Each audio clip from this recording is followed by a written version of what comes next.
Hello, and welcome back to another episode of the Dealer Talk podcast. This is your host, Herb Anderson.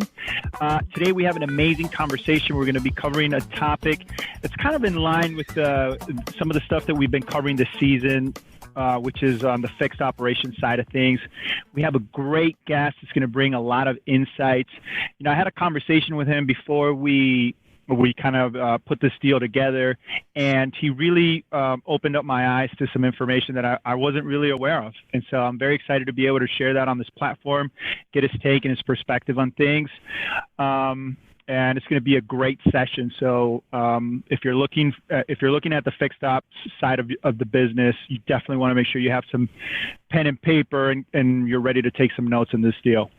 So without further ado, the guest that we have for today is Mr. George Arrants. Did I say that right, George?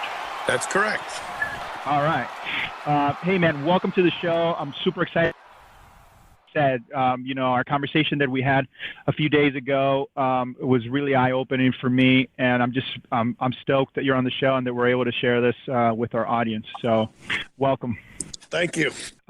So first question I start things off with is, could you give us a little recap of your background just for the audience so we can establish your experience? Most of my career in the automotive industry. I also taught for a few years at the high school and college level. I've spent nearly 20-something years working with auto collision and truck programs, especially auto programs across the country, to help them earn a national accreditation through ASE, which used to be called NATEF and now ASE. Was also involved in the early days of the Automotive Youth Education Systems AYES initiative, which allowed students to intern in car dealerships in the summer between their junior and senior year, do some consulting work with schools, and then work part-time for the ASE Education Foundation to drive a medium heavy-duty truck initiative. So that's a little bit about me. Right on, man. It's so in line with what we're going to talk about today too, right? So, just to kind of start things out with a 50,000 view. So the topic in question for today is going to be the technician shortage, right? Or so-called technician shortage. Right. I've learned a lot about that the past couple of days. So just 50,000 view, man. How do you see things? I mean, are they as bad as it's made out to be, or what's your perspective? So here's the way I start with most conversations. I ask employers, do you have a shortage of applicants, or do you have a shortage of qualified applicants? And nearly 90% of employers will say qualified applicants. Those are two different problems. The shortage of qualified applicants means we have people interested in the industry, but for one reason or another, they're not making it through the interview process, or they're not being retained in the workplace. And then as part of that, when we talk about it's the shortage of qualified applicants, I always ask employers, are you involved in your local auto collision or truck programs and through advisory committees and others? And most of them will say no. And I tell them, then you're part of the problem. Right, because schools are going to teach what they believe is important.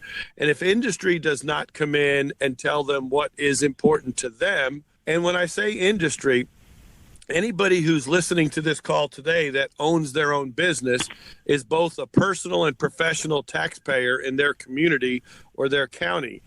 And if you're not letting the school know what's important to you, you're allowing them to use your tax dollars any way they see fit. And if they're not able to provide you with the workforce that you need, nothing's going to change. So is that how funding gets allocated in certain areas, is based on that's quote unquote demand that these business owners are creating? No. Or interest, rather? No, funding is local, state, and federal level for programs. But everybody pays taxes to their local school districts or community college. And part of that money should go to maintain those programs in their community, whether it's an auto, collision, or truck. But if you are an employer looking for technicians, especially entry level, then if you're not involved in the advisory committee or influencing some of the decisions in those programs, you're allowing other people to make decisions on how those funds are allocated.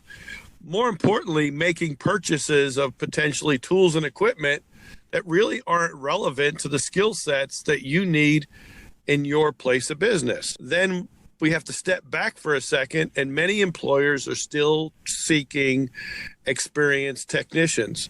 And let's be honest, the only experienced technicians out there, why are they out there in the first place? And we need to remember that.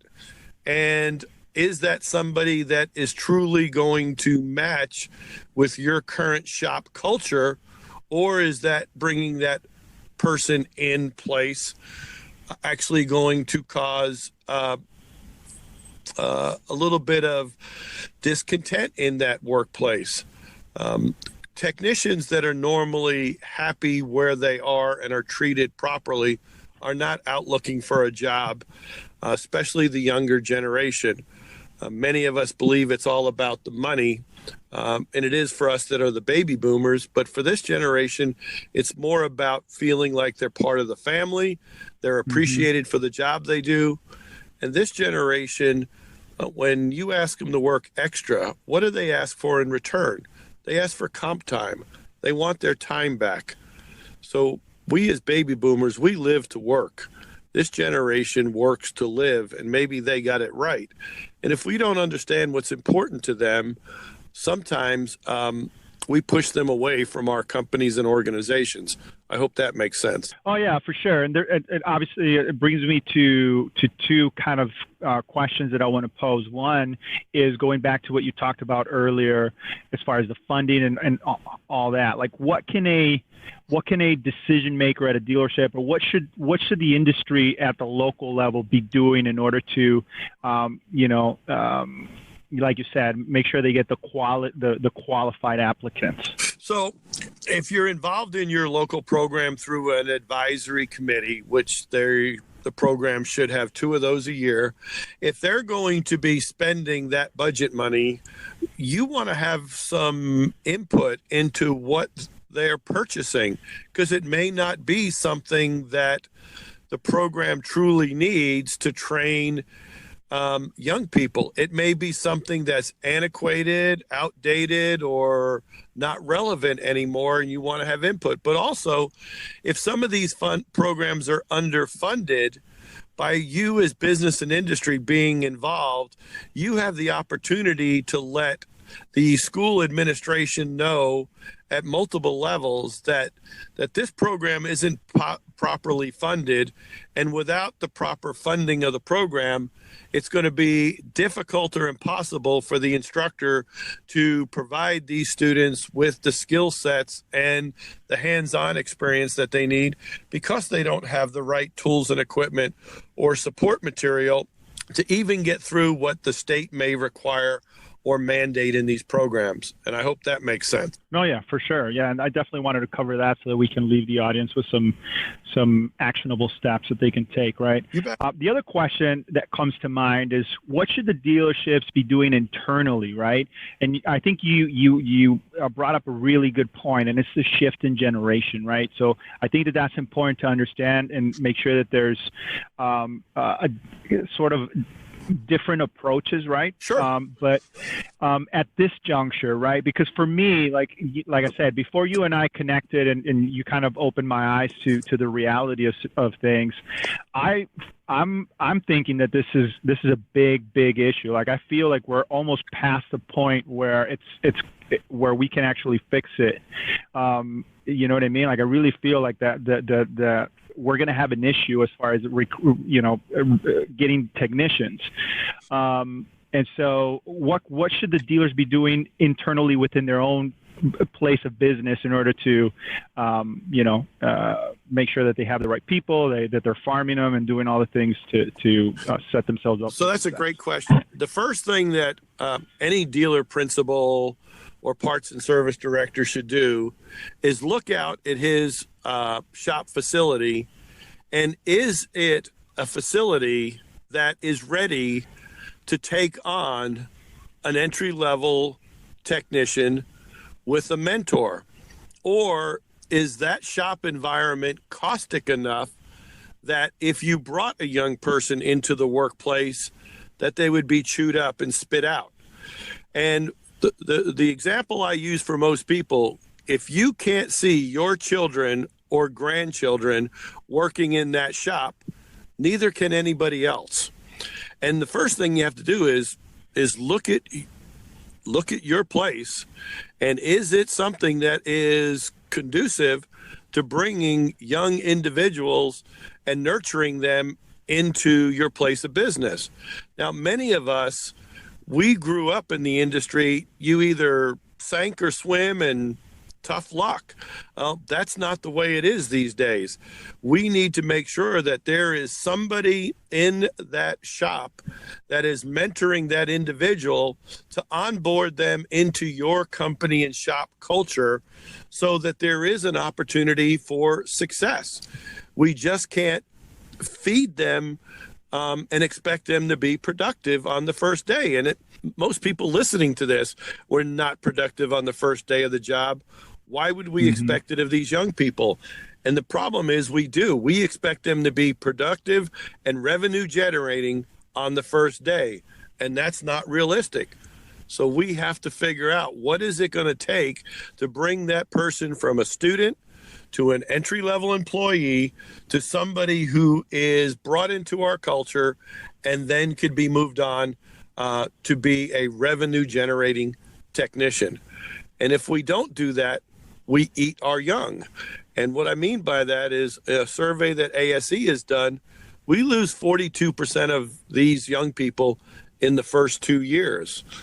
And wow. It's because of the things that we're not doing internally. And these young people, of that 42%, 18 are going on to other technical trades. So they're staying in the skilled area. But 14% are going on to retail food sales, which screams McDonald's to me. So we need to understand that if education has provided us with a product, it's our role and responsibility to move these young people into the workplace and make them feel like they're part of our organization and family, and not just expect them to be revenue generating from day one. Does that make sense? Yeah, no, definitely. So have that growth path, that career path rather, right? Where the employee feels that, that there's steps that they can achieve and get to that next level. And that's a good point. And we really don't need to use the word careers, because that's long-term. Short-term goals. In 6 months, if you do this, this, and this, and get this many certifications or this many manufacturers' courses out of the way, we move you to here. In 9 months, if you do this, this, and this, everything you would do would be in an 18-month to 2-year period. Those things that are measurable outcomes that has carrots and sticks associated with it. Short term, things that they can deal with and they can see the light at the end of the tunnel. Those are the things we need to be focusing on. George, I'm going to ask you this question, and maybe, I don't want to say controversial, but, and I know that there's no way for you to have the actual answer, but just in your experience, right? Yep. Are we paying technicians correctly in the industry as a whole? Nope. So here's what it is for some reason on the automotive side, which is where I came from, we're still looking at a low hourly rate. And if they are taking on an intern or a young person and paying them hourly and not flat rate, we're holding that against the P&L of the parts and service director to develop this individual, which that's wrong in itself. The medium heavy duty truck industry has recognized what the automotive industry is doing, and they are attracting away your talent into their industry because they're willing to pay them at a different scale and other things that they offer as part of a condition of employment. And where there is a large pool of automotive candidates, we're finding many of those are moving on to those industries that are willing to at least pay them a reasonable starting wage. And if you're a dealer in your community, you know what the local fast food places are paying and all the other stuff. And some people throw back at me, well, that's not really a career track. Well, this generation is not looking at career track. They're looking at short-term obligations and opportunities, and can they afford to sustain a basic quality of life? And if that pay scale does not do that, then they're going to find somebody who can. So I like what you're saying there, because I had somebody recently on the show, and we were talking about, some of the ways that the guests thought that they could retain or maybe entice more technicians. And you really pushed for this 410 model, which I don't know. I've seen a lot of stores switch over to that. Yep, sure have. And it works, but once it's in place, the transition part seems to be a nightmare. Agreed. So do you agree with that? Do you think that may be a short-term answer for this situation? It's both a short-term and a long-term. Once again, in this generation, they work to live. Their personal time is important to them. And where I live, in Texas, some of the petrochemical plants, they work 410s also. That 3-day weekend gives people the opportunity to recharge and do things. And it's very attractive because other industries have already implemented. All we're looking now as an auto industry is how do we implement that component into our workforce, but still maintain the quality of service to our customers and take care of the number of service hours that we're open. And there is that transition piece that's difficult there.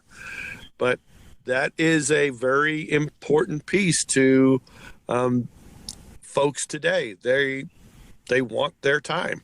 Yeah, like I said, I've seen some stores struggle with it in the beginning, but once they get it down, man, it seems to really work. Yeah. Not just wonders for the technician in itself, but it just culturally, I think that it has a positive impact as well. It's huge. But the question I would have to all of the dealers listening: do you actually know what it costs to put a technician on the shop floor first day? And what I mean by from the time you decide you need a technician and all the steps that you do and all the advertising that you do and all the people that touch either the application, the drug test, the background, all of that stuff, everybody to the point of that person's on the shop floor, do you know what it costs you? If you did, you would do things a little bit differently, especially if you have a fairly high turnover rate. And I know that on the truck side, some of the fleets know what that number is. And it's somewhere between $7,000 and $9,000 to put a technician on the showroom floor, on the shop floor, because of everything that's involved in that process. And if you have a 10 or 20% turnover, you look at the number of technicians you have to rehire each year and understand that expense that you're going through, you're going to make changes in process, procedure, policies, and other things to reduce that cost. And some people call it a hard cost. Some people call it a soft cost. But if you don't even know what it is, you don't know what it's costing you and your organization. Yeah, no, for sure. So is that an actual average, $7,000 to $9,000? Some of the fleets that I've talked to, and I'm not going to mention any names, over the years through my involvement on the truck side, they know that number, and that's a solid number. And when people finally look at how many people it takes, let me ask you this. Just look at how many people in a dealership or a company it takes to authorize a check or to implement a purchase order. That would scare you to death also.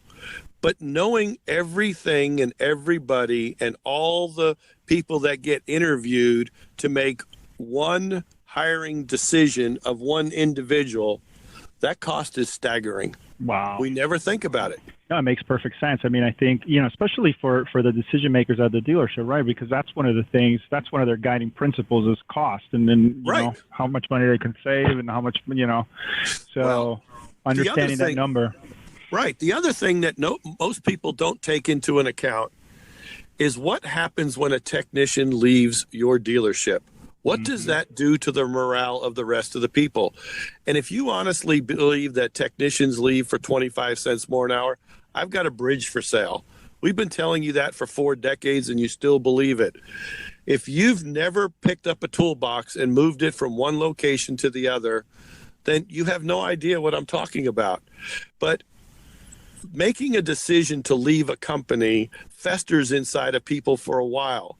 And what it says when somebody leaves your company is they're more willing to go to an unknown, that new job that they know nothing about or what they're up against, than stay in your place of business. Think about that. Wow. Yeah, man, that's wow. Yeah. Right. And in our education system, as we talked about, we have a large number of students taking automotive programs in our country.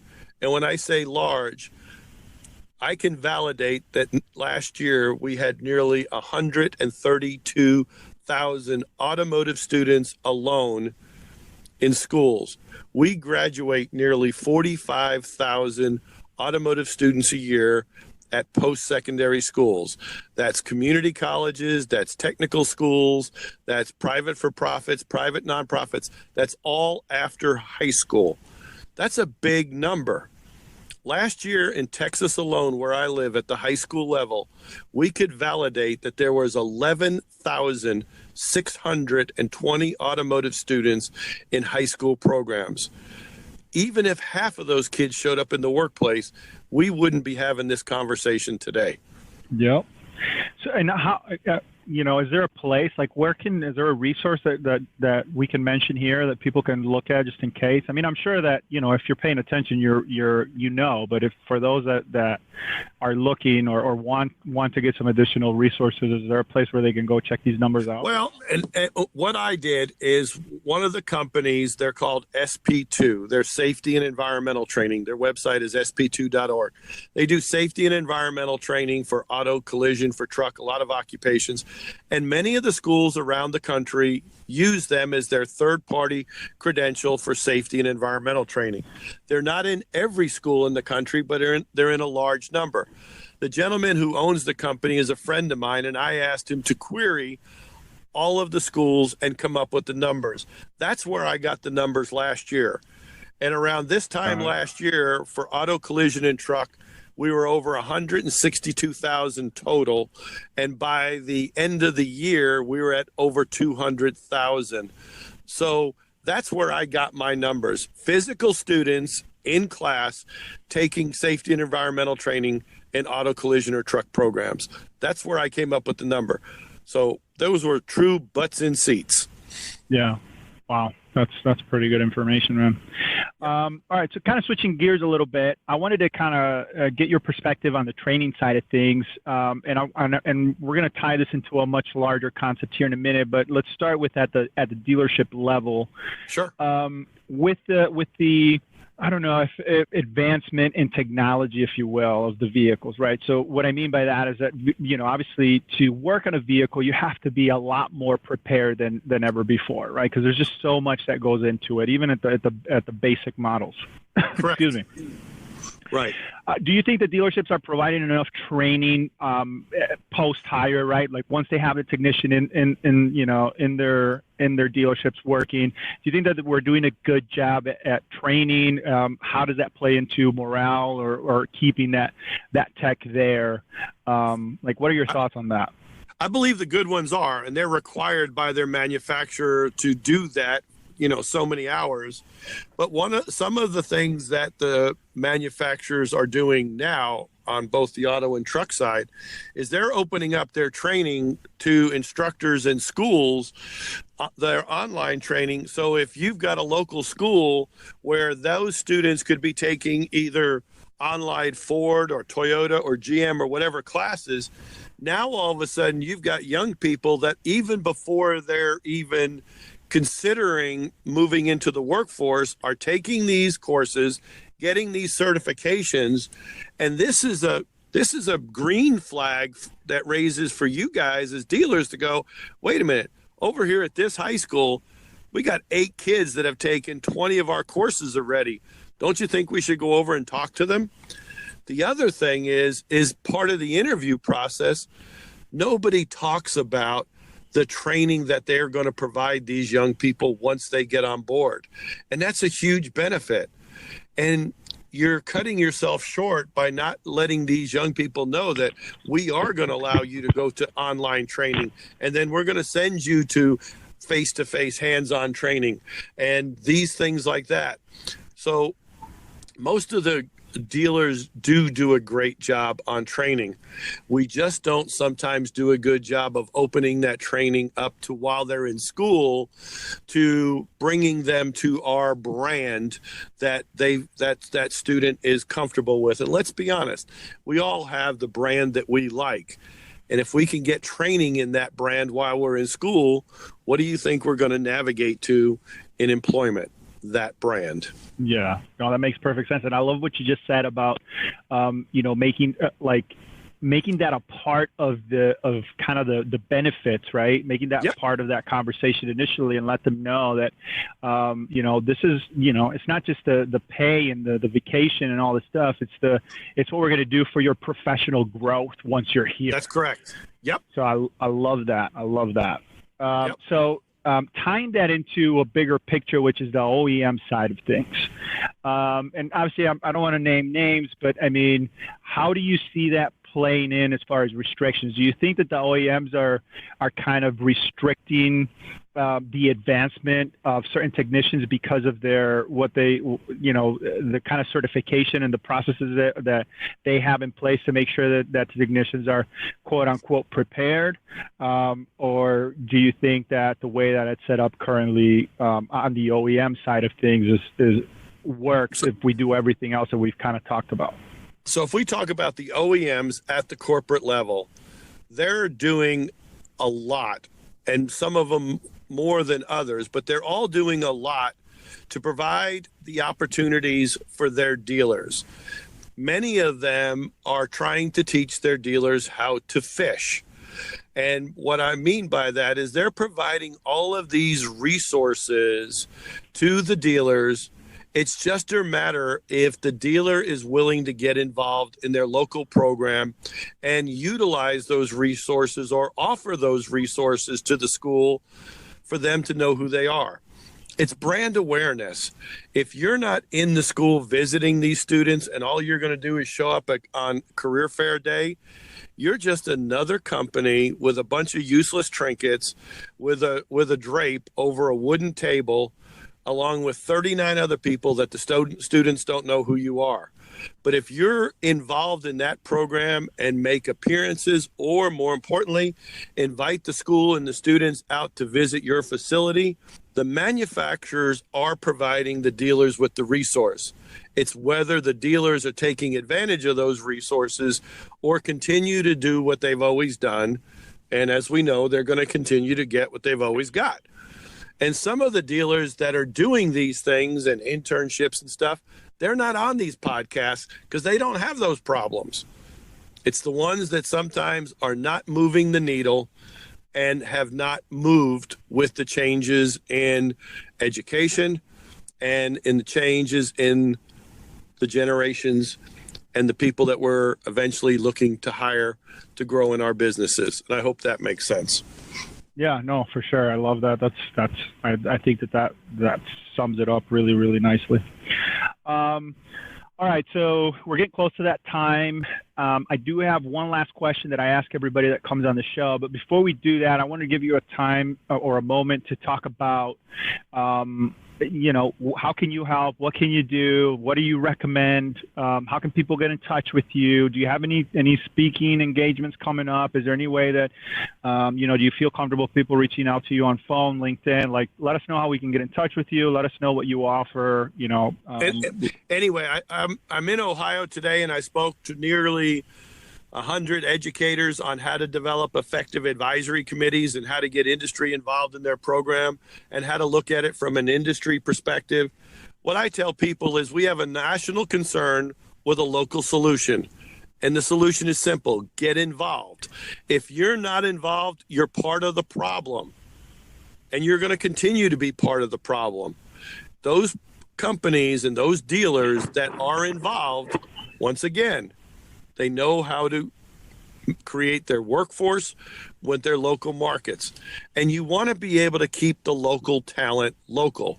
If those kids leave these local high schools and go away to school, the chances of them coming back are slim and none. So use the resources in your community and take that local talent, grow it, and then give them an opportunity to know who you are as a business person in the community, but as a viable, positive workplace. Hope that makes sense. Yes, sir. And as far as people reaching out to you, like how can they connect with you? Email, cell phone, LinkedIn, whatever they feel comfortable doing. I'm a pretty easy guy. It's not hard to get a hold of me, believe me. So can we put it on the show notes for people to check it out? And Sure. All right. So everybody tuning in, make sure to go to the show notes, and we'll put all of George's contact information in there so you can reach out if you want to talk further, or if you have any issues that you want to get some of his perspective on things. All right, so the last question I ask everybody that comes on the show is, where do you see the automotive industry headed in the next 5 years, and why? So the emphasis on career and technical education, which used to be called vocational education, is very high in this country. Everybody has woken up. I think Micro has done a great job of promoting the skills and the trades. And he says it best.